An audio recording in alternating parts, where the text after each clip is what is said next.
Hello दोस्तों, welcome back to ज़ारफ। कैसे हो आप सभी? उम्मीद करता हूँ आप सब ठीक होंगे, अपने घरों में सेफ़ होंगे, सुरक्षित होंगे। मैं हूँ ज़हैब और मैं पढ़ा रहा हूँ बायोलॉजी नीट के लिए, 11th के लिए और 12th के लिए। हमारा 11th का चैप्टर चल रहा है और 12th का चैप्टर भी चल रहा है। ये चैप्टर है sexual reproduction in flowering plant, जो कि NCERT क्लास 12 का चैप्टर है, यूनिट 6 चैप्टर नंबर 2। इससे 5 लेक्चर हो चुके हैं, ये है लेक्चर नंबर 6। अगर आप फर्स्ट टाइम मेरे चैनल विजिट कर रहे हैं तो प्लीज़ मुझे थोड़ा सपोर्ट करें और मेरे चैनल को सब्सक्राइब कर दें। और आज का लेक्चर जो है उस पर मैं बात करूंगा आउटब्रीडिंग डिवाइसेस के बारे में और पॉलन पिस्टिल इंटरैक्शन के बारे में और आर्टिफिशियल हाइब्रिडाइजेशन के बारे में। इन 3 चीज़ों के बारे में आज हम लोग बात करेंगे, जो कि बहुत इम्पोर्टेंट है। और इस लेक्चर को देखने से पहले मैं आपको रिकॉल करा दूं, लेक्चर नंबर 2 में, इसी चैप्टर के लेक्चर नंबर 2 में मैंने बात की थी वेजिटेटिव सेल और जेनरेटिव सेल के बारे में। पॉलन ग्रेन के अंदर वेजिटेटिव सेल और जेनरेटिव सेल देखने मिलती है। उसके बाद पॉलन सेल जो है शेड ऑफ हो जाता है, एंथर के बाहर आ जाता है। अगर ये बात आपको याद हो तो ठीक है, नहीं याद है तो आप लेक्चर नंबर 2 को एक बार देख लें या विज़िट करें, तो आपको ये लेक्चर ज़्यादा अच्छा से बेटर समझ में आएगा। यहाँ देखें, अगर आपको कोई भी प्रॉब्लम है, नोट्स चाहिए आपको या फिर पढ़ाई लिखाई में कोई भी प्रॉब्लम हो रही है, सपोर्ट के लिए मुझे कांटेक्ट कर सकते हैं व्हाट्सएप नंबर में। व्हाट्सएप नंबर मैंने डिस्क्रिप्शन में दे रखा है। और इस लेक्चर से जो भी पॉसिबल क्वेश्चन होगा वो मैं डाल दूंगा टेलीग्राम पे। टेलीग्राम लिंक यहाँ आपको स्क्रीन पे दिखाई दे रहा होगा और टेलीग्राम लिंक मैंने डिस्क्रिप्शन में भी दे रखा है। तो क्वेश्चन सॉल्व करने के टेस्ट प्रैक्टिस वगैरह के लिए आप मुझे ज्वाइन कर सकते हैं टेलीग्राम पे। तो ठीक है दोस्तों, शुरू करते हैं। Outbreeding devices.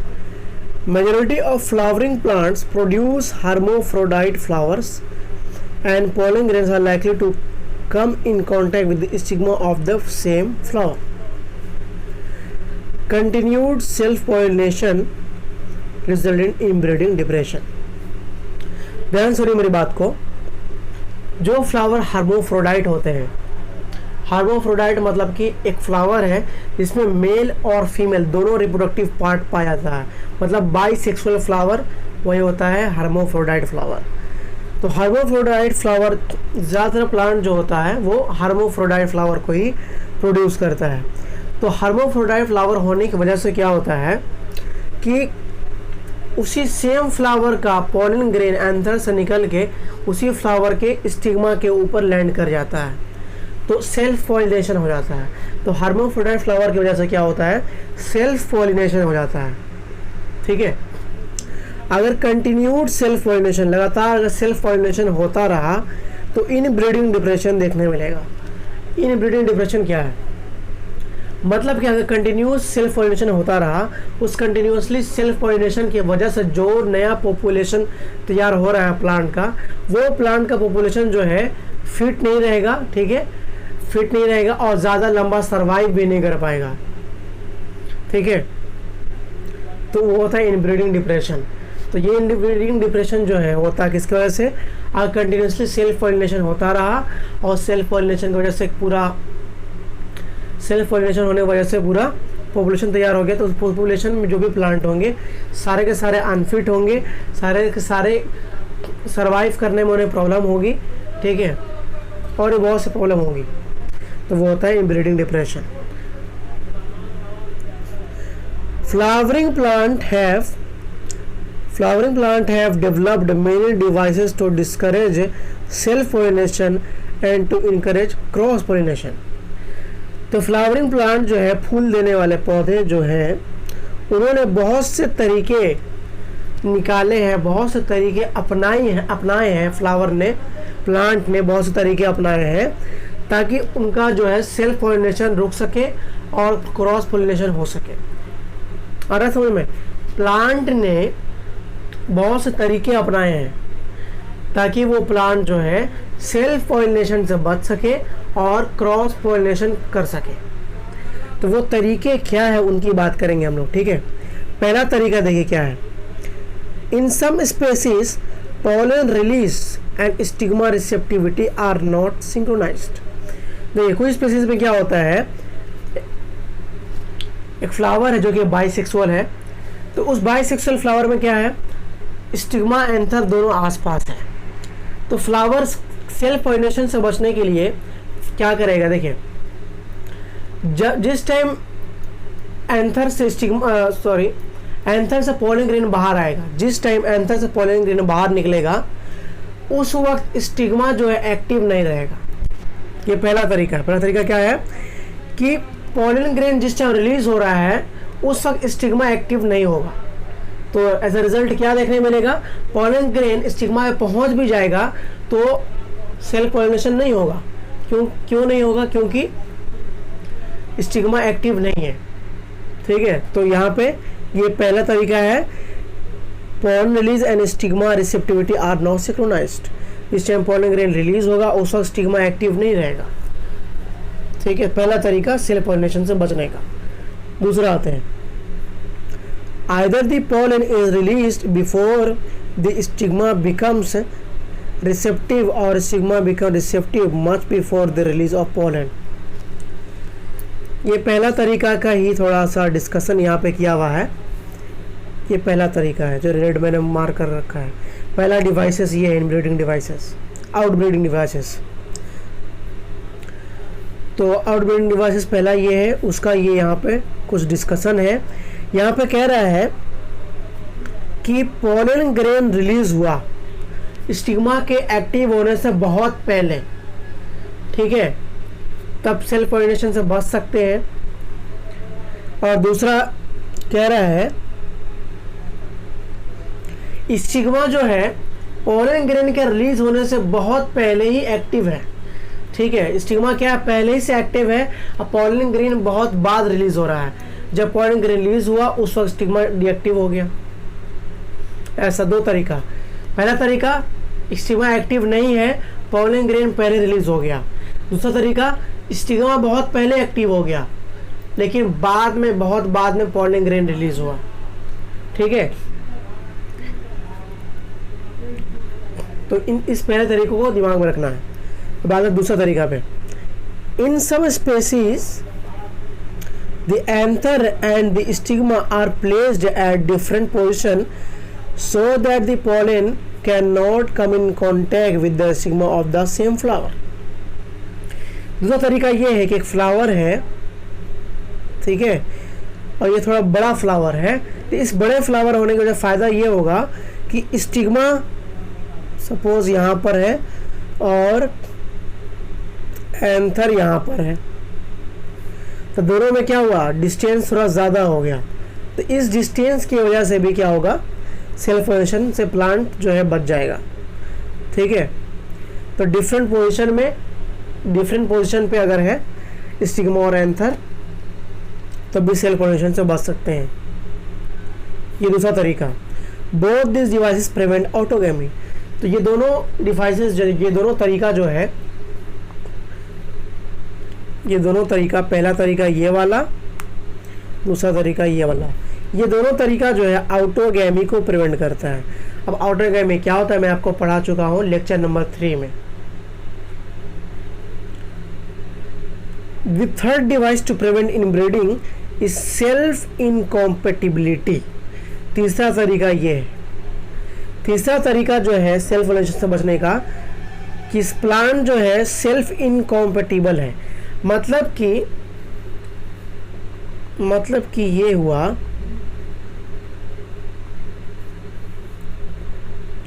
मतलब कि ये हुआ कि एक फ्लावर है, इसमें ये रहा एंथर, ये रहा स्टिग्मा। तो ये फ्लावर जो है, इस फ्लावर में सिस्टम ये है कि अगर इस फ्लावर की स्टिग्मा के ऊपर खुद का अपना पॉलन ग्रेन आया तो ये जो है रिजेक्ट कर देगा। स्टिग्मा क्या करेगा, पॉलिनेशन को रिजेक्ट कर देगा, मतलब कि फर्टिलाइजेशन को रिजेक्ट कर देगा एंड और पॉलन ग्रेन के डेवलपमेंट को होने नहीं देगा। ठीक है, सेल्फ इनकॉम्पेटिबिलिटी तीसरा तरीका। सेल्फ इनकॉम्पेटिबिलिटी में क्या होगा कि खुद का अगर pollen grain,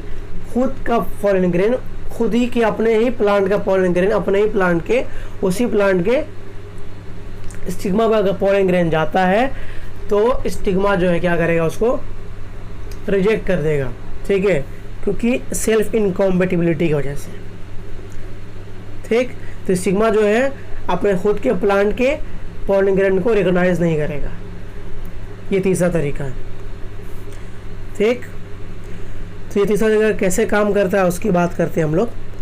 this is a genetic mechanism and prevent self pollen from the same flower और the other flower of the same plant from fertilising the ovules by inhibiting pollen germination और pollen tube growth in the pistil. देखिए, plant के अंदर genetic mechanism ऐसा set हुआ रहता है कि खुद के सिर्फ पॉलन ग्रेन को प्लांट जो है कभी भी अपने स्टिग्मा पे ग्रो करने नहीं देगा, ठीक है, डेवलप करने नहीं देगा। कैसे डेवलप नहीं करने देगा? इस तरह से, अगर स्टिग्मा है ये और इस स्टिग्मा पे इसी प्लांट का पॉलन ग्रेन आ गया, तो ये पॉलन ग्रेन से क्या होता है कि एक ट्यूब निकलती है जो कि ग्रो करके यहाँ नीचे बढ़ती है और ओव्यूल तक पहुँचती है। इस ट्यूब को बोलते हैं पॉलन ट्यूब। तो पॉलन ट्यूब के ग्रोथ को क्या होगा, रोक देगा। स्टिग्मा क्या करेगा, पॉलन ट्यूब के ग्रोथ को रोक देगा, ठीक है। तो उससे क्या होगा, सेल्फ इनकॉम्पेटिबिलिटी कंडीशन देखने मिलेगी, जर्मिनेशन जो पॉलन ग्रेन का रुक जाएगा। ठीक है दोस्तों, आ रहा समझ में? नहीं समझ में आता तो प्लीज़ कांटेक्ट करें व्हाट्सएप पे, या फिर आप कमेंट करके कमेंट में पूछ सकते हैं मुझसे क्या समझ में नहीं आ रहा आपको।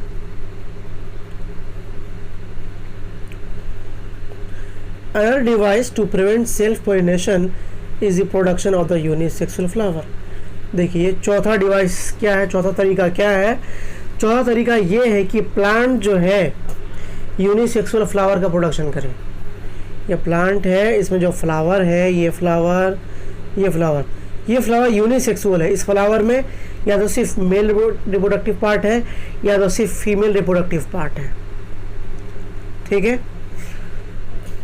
If both male and female flower are present on the same plant, such as castor and the maize, monoecious is prevent the autogamy but heterogamy।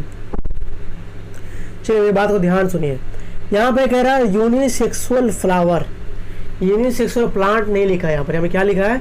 यहाँ पे लिखा है यूनिसेक्सुअल फ्लावर लिखा है।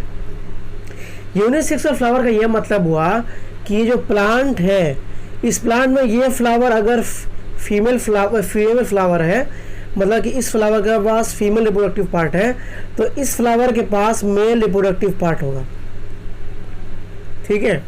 उधर इस फ्लावर के पास अगर मेल रिप्रोडक्टिव पार्ट है तो हो सकता है कि इस फ्लावर के पास फीमेल रिप्रोडक्टिव पार्ट हो। आ रहा समझ में? यूनिसेक्सुअल फ्लावर का मतलब कि सिर्फ फ्लावर यूनिसेक्सुअल है, फ्लावर के पास आइदर मेल रिप्रोडक्टिव पार्ट है या फीमेल रिप्रोडक्टिव पार्ट है। लेकिन प्लांट की बात करें तो प्लांट के पास दोनों तरह के फ्लावर हैं, प्लांट के पास दोनों तरह के फ्लावर है, फीमेल फ्लावर भी प्लांट के पास, मेल फ्लावर भी है, ठीक है। अगर यूनिसेक्सुअल प्लांट लिखता तो मतलब कि प्लांट के पास वो फ्लावर है जो कि सिर्फ और सिर्फ मेल रिप्रोडक्टिव पार्ट कंसिस्ट करते हैं या तो सिर्फ और सिर्फ फीमेल रिप्रोडक्टिव पार्ट कंसिस्ट करते हैं, ठीक है। यूनिसेक्सुअल प्लांट की बात यह हुआ। लेकिन यूनिसेक्सुअल फ्लावर की बात करें तो यूनिसेक्सुअल फ्लावर का मतलब कि सिर्फ फ्लावर के पास या तो मेल रिप्रोडक्टिव पार्ट है या तो फीमेल रिप्रोडक्टिव पार्ट है। लेकिन प्लांट की बात करें तो प्लांट के पास दोनों हो सकता है, दोनों तरह के फ्लावर हो सकते हैं, ठीक है। देखिए यहाँ पे इंपॉर्टेंट टर्म कंडीशन यहाँ पर दिया हुआ है। अगर एक प्लांट है, ठीक है, एक मिनट इस लाइन को ध्यान दीजिएगा।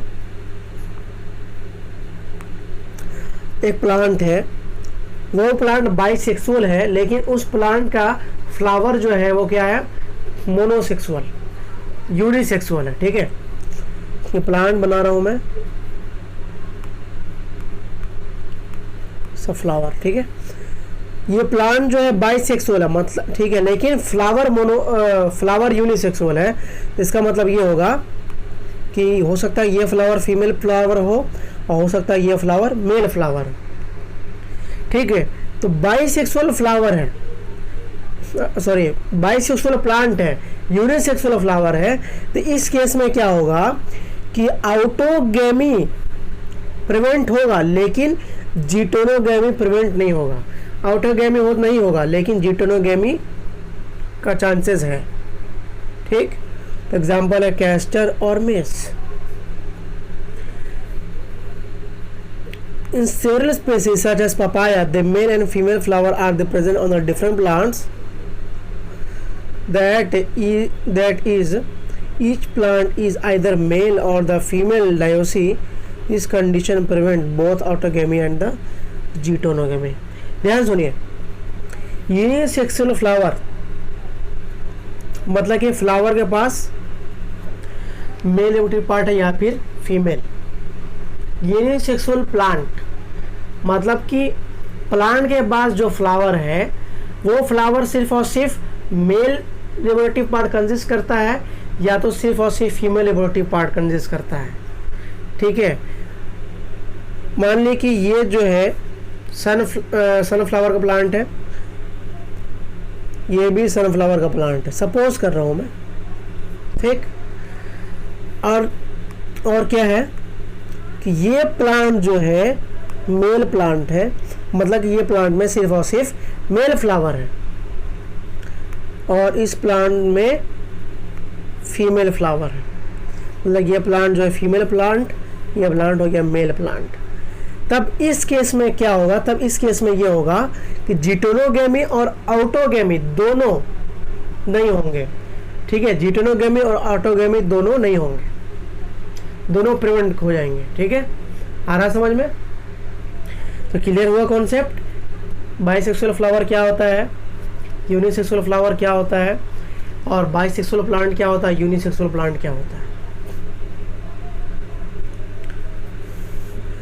अब आते हैं pollen pistil interaction. Pollination does not guarantee the transfer of right type of pollen, compatible pollen of the same species as the stigma.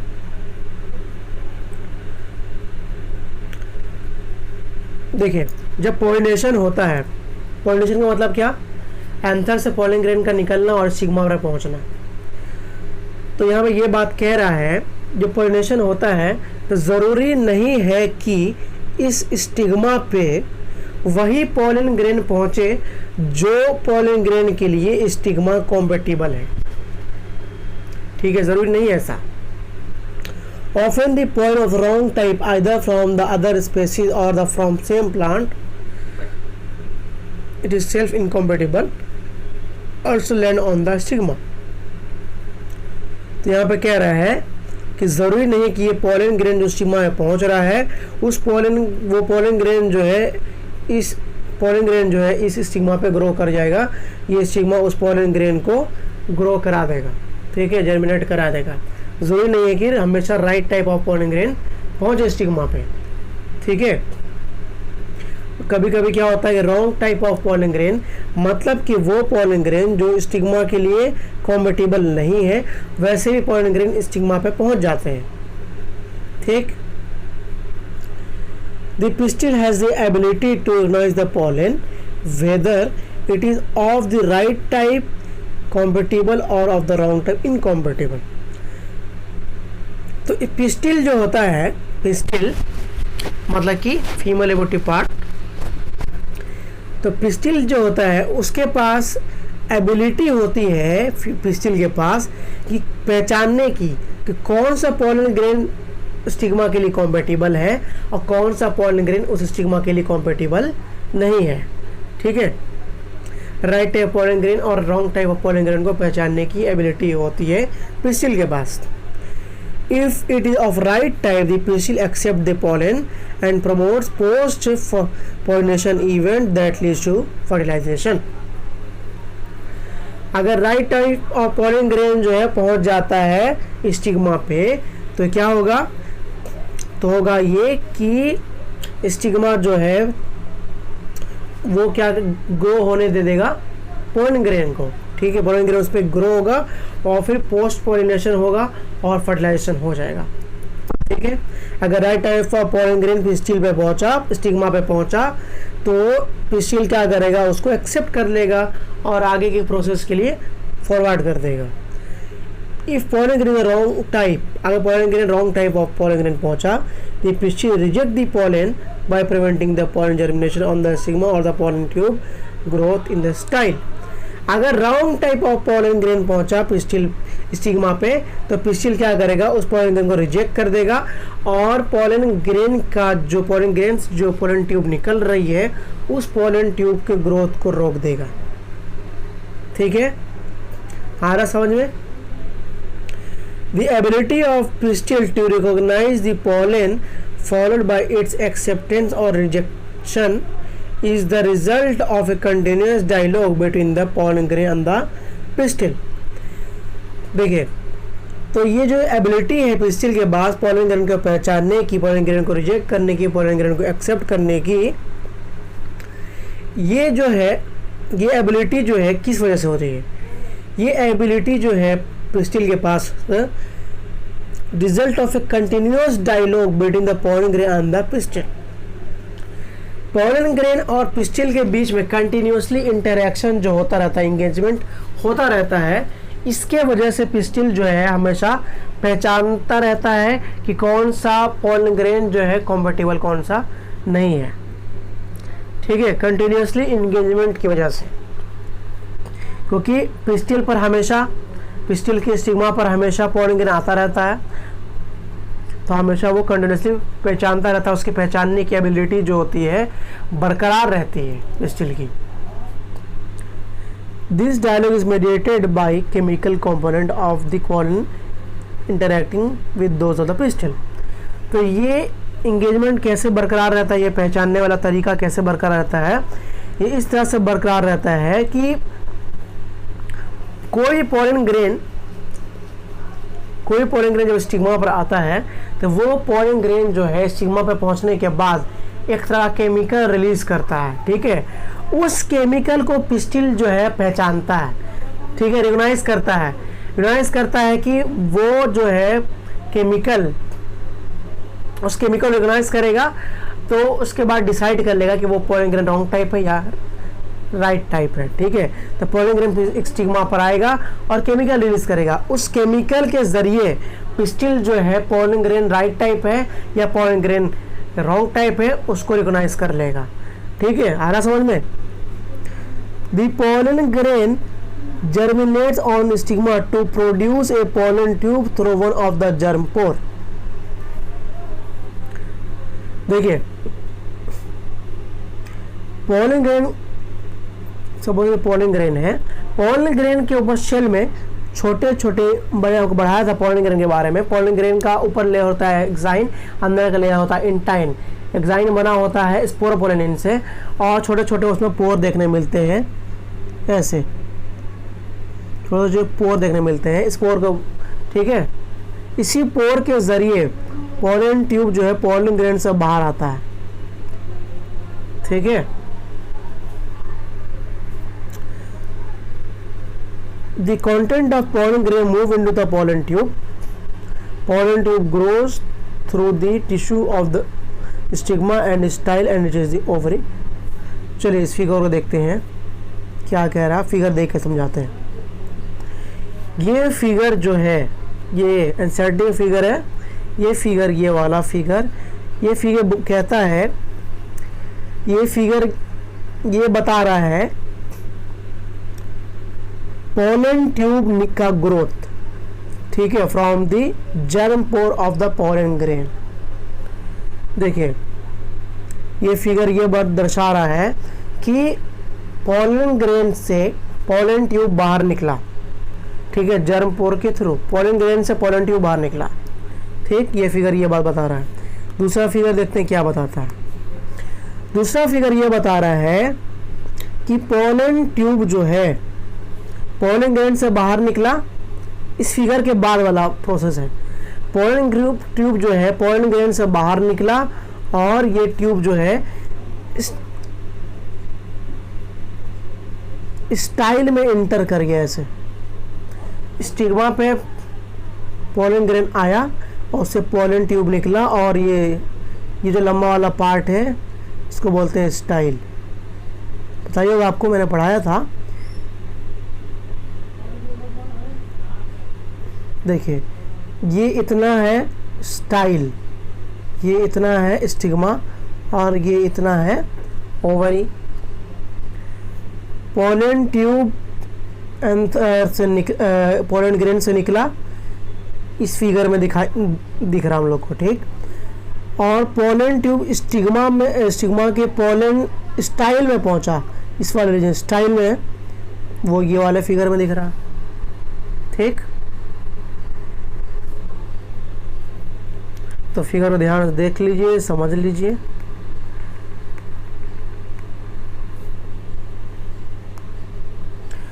इस फिगर को देखिए, ये है एंथर, सॉरी पोलन ग्रेन है, ये है पोलन ग्रेन। पोलन ग्रेन से ये देखिए पोलन ट्यूब निकल रहा है, ये है स्टाइल, क्या ये, इसको बोलते हैं स्टाइल। ये इतना हिस्सा है स्टिग्मा, और ये इतना है ओवरी। स्टाइल को क्रॉस करते हुए पोलन ट्यूब निकला, और निकल करके कहाँ पहुंचा, ओव्यूल में। स्टाइल से पोलन ग्रेन निकला और निकल करके कहाँ पहुंचा, ओव्यूल में, ठीक है।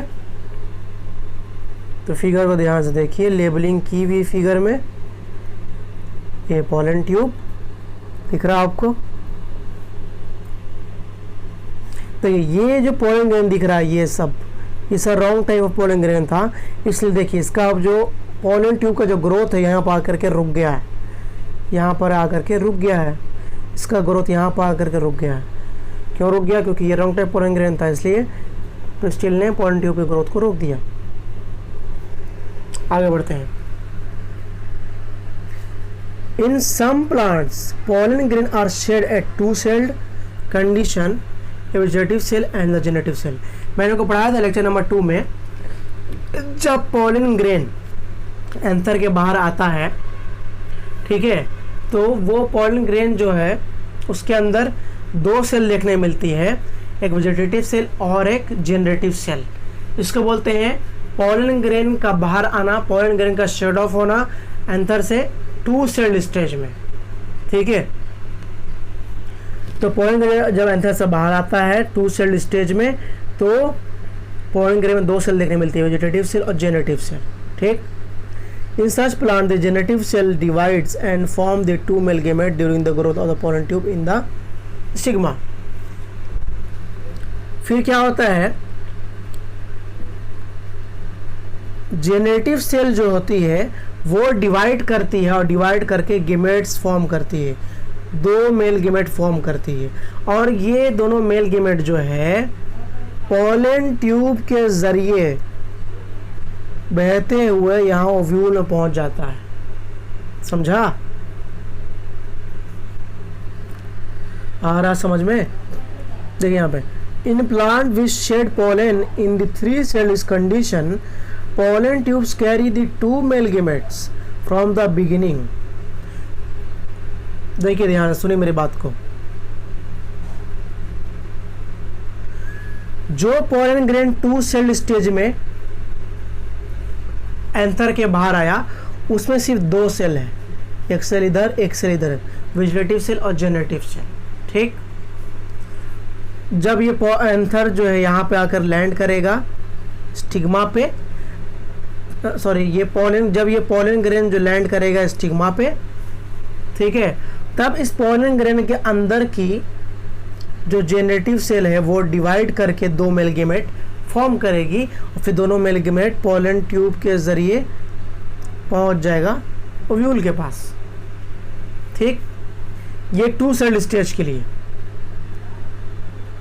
अगर पोलन ग्रेन शेड ऑफ होता है 3 सेल स्टेज में, तो उसमें 3 सेल देखने मिलेगी, कौन कौन, 2 मेल गेमेट और एक वेजिटेटिव सेल। अगर पोलन ग्रेन एंथर से बाहर आता है 3 सेल स्टेज में, तो उसमें 3 सेल देखने मिलेगी, एक मेल गेमेट, दूसरा भी मेल गेमेट, और तीसरा वेजिटेटिव सेल। मतलब कि जो पोलन ग्रेन 3 सेल स्टेज में एंथर से बाहर आता है, उसमें फ्रॉम द बिगिनिंग, स्टार्टिंग से ही 2 मेल गेमेट होती है, आ रहा समझ में? लेकिन 2 सेल स्टेज में दो मेल गेमेट कब आती है? जब पॉलन ग्रेन स्टिग्मा पे लैंड कर जाता है तब। ठीक, आ रहा समझ में? Pollen tube after reaching the ovary enter the ovule through micropylae and then enter one of the synergid through the filiform apparatus. Many recent studies have shown the filiform apparatus present at the micropylae part of the synergid guides the entry of the pollen tube. चलिए इसको मैं figure को दिखा के समझाता हूँ। देखिए, pollen tube pollen grain से पोलन ट्यूब बाहर निकला और निकल करके पहुंचा ओव्यूल के पास। इस ओव्यूल को अब देखते हैं बड़ा करके, ये रहा ओव्यूल। ठीक, पोलन ट्यूब यहाँ से आ रहा है, तो पोलन ट्यूब जो माइक्रोपाइलर एंड पे आता है और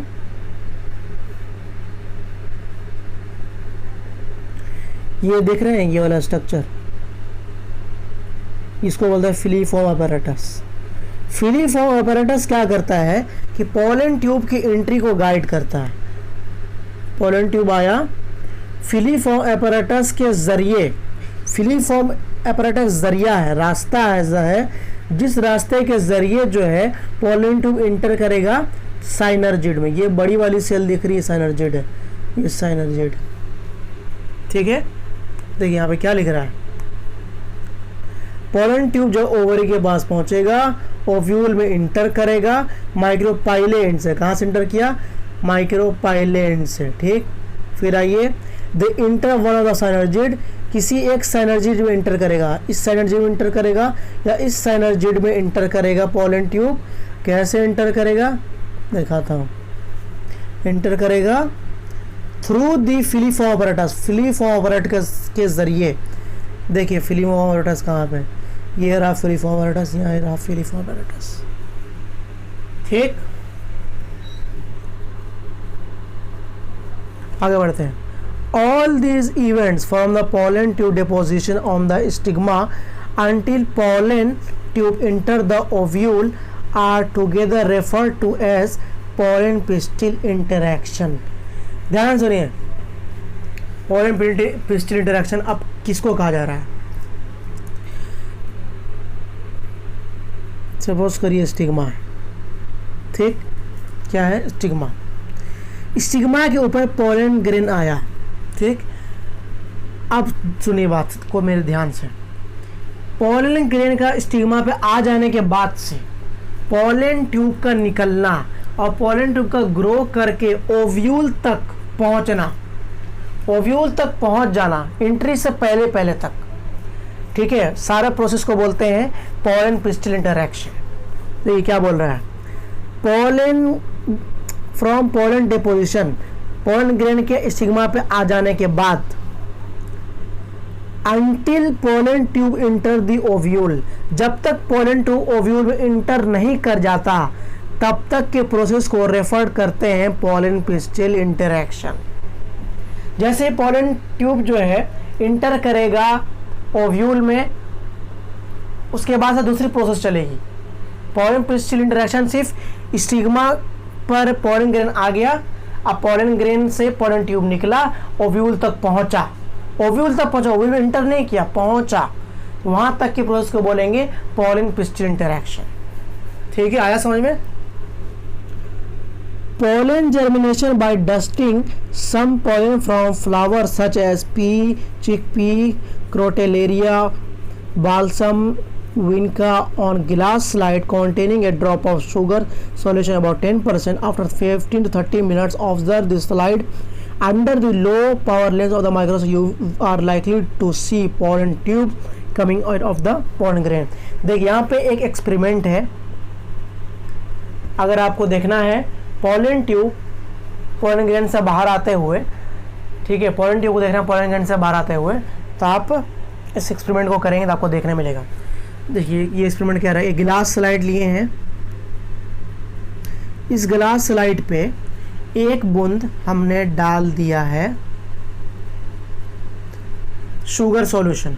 ठीक है, क्या किया हमने, एक बूंद शुगर सॉल्यूशन डाल दिया, 1 ड्रॉप इस गिलास स्लाइड पे, और ऊपर से हमने पोलन ग्रेन छीट दिया चुटकी से, तो बहुत सारे पोलन ग्रेन यहाँ पे आगे। ठीक है। आप क्या करेंगे, इस स्लाइड को हम लोग 15 से 30 मिनट 50 मिनट टू 30 मिनट छोड़ देंगे, ठीक है। और 15 से 30 मिनट के बाद जब स्लाइड को हम लोग माइक्रोस्कोप से देखेंगे, वो कोई बहुत ज़्यादा पावर वाला माइक्रोस्कोप नहीं चाहिए हमको, लो लेंस वाले पावर माइक्रोस्कोप से ही देखेंगे, तो हम लोग को दिखेगा कि पोलन ट्यूब का ग्रोथ, क्या देखेगा, पोलन ट्यूब ग्रोथ देखने को मिलेगा कि पोलन ग्रेन से पोलन ट्यूब बाहर आ रहा है, ये हम लोग को देखने मिलेगा वहाँ पे। ठीक है, आया समझ में। अब आते हैं आर्टिफिशियल हाइब्रिडाइजेशन की तरफ। Artificial hybridisation is one of the major approaches of crop improvement programme.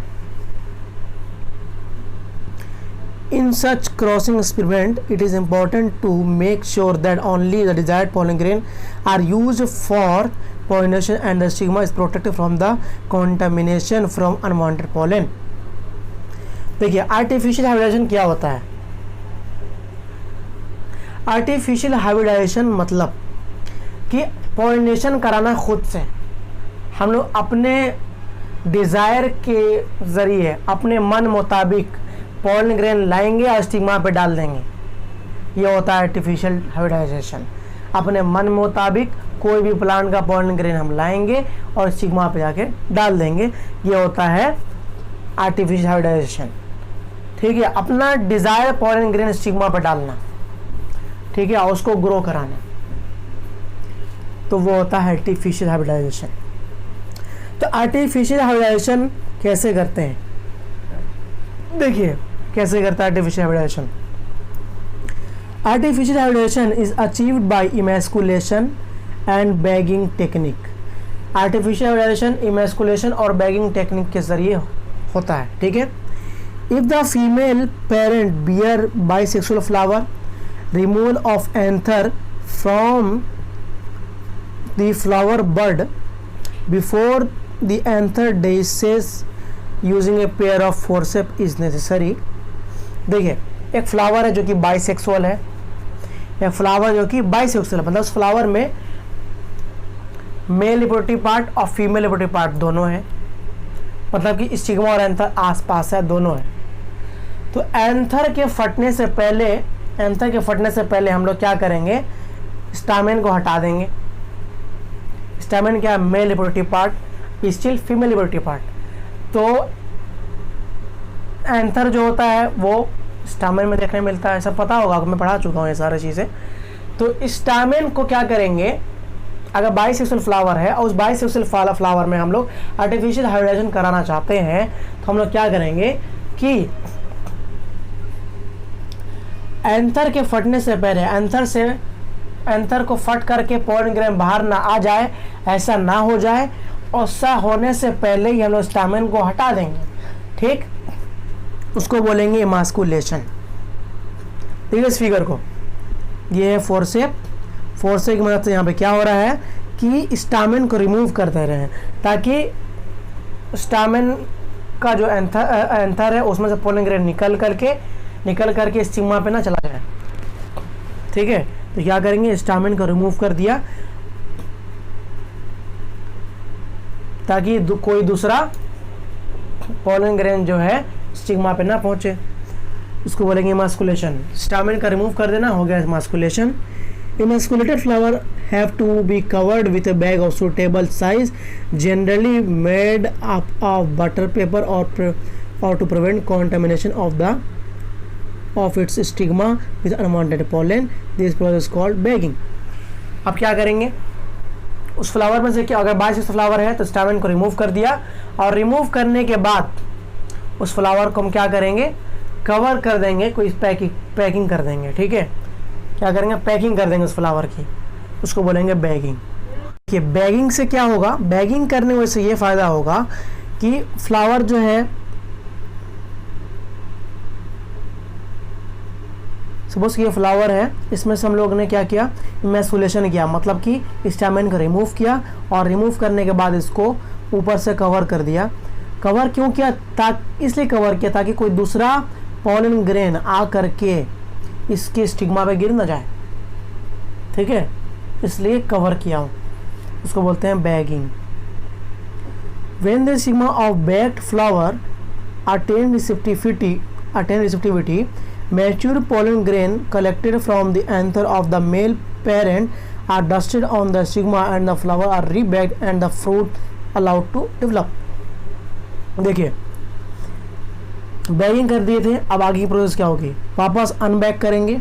अनबैग करने के बाद जो पोलन ग्रेन, जो भी पोलन ग्रेन हमको चाहिए, जिस पोलन ग्रेन से हमको पोलिनेशन कराना है वो पोलन ग्रेन लेंगे और इस फ्लावर के ऊपर डस्ट कर देंगे ताकि स्टिग्मा में पोलन ग्रेन चला जाए, ठीक है। उसके बाद वापस रीबैक कर देंगे, फिर से उसको पैकिंग कर देंगे, ठीक है। क्या करेंगे, वापस रीबैक कर देंगे और छोड़ देंगे कि पोलन ग्रेन जर्मिनेट करे और फ्लावर से फ्रूट का डेवलपमेंट हो। तो आया प्रोसेस समझ में। सबसे पहले आर्टिफिशियल हाइब्रिडाइजेशन के क्या करते हैं, इमैस्कुलेशन करेंगे, मतलब फ्लावर में से स्टामेन को रिमूव करेंगे। दूसरा बैगिंग करेंगे, फ्लावर को पैक कर देंगे। तीसरा अनबैग करके कोई जो भी हम लोग को पोलन ग्रेन से पोलिनेशन कराना है वो पोलन ग्रेन हम लोग ला करके छीट देंगे फ्लावर के ऊपर, स्टिग्मा के ऊपर, फिर वापस रीबैक कर देंगे और फिर छोड़ देंगे ग्रो करने के लिए। If the female parent produces unisexual flower, there is no need for emasculation। अगर फ्लावर जो है यूनिसेक्सुअल है, अगर फ्लावर यूनिसेक्सुअल है तो हम लोग को इमैस्कुलेशन की जरूरत ही नहीं पड़ेगी, ठीक है। The female flower buds are bagged before the flower open।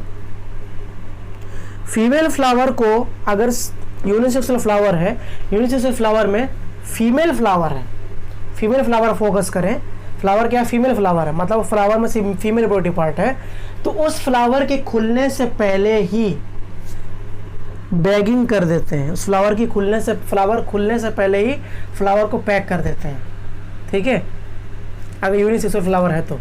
लेकिन बाइसेक्सुअल फ्लावर है तो फ्लावर खुल जाएगा, खुलने के बाद स्टामेन को रिमूव करेंगे, फिर बैगिंग करेंगे।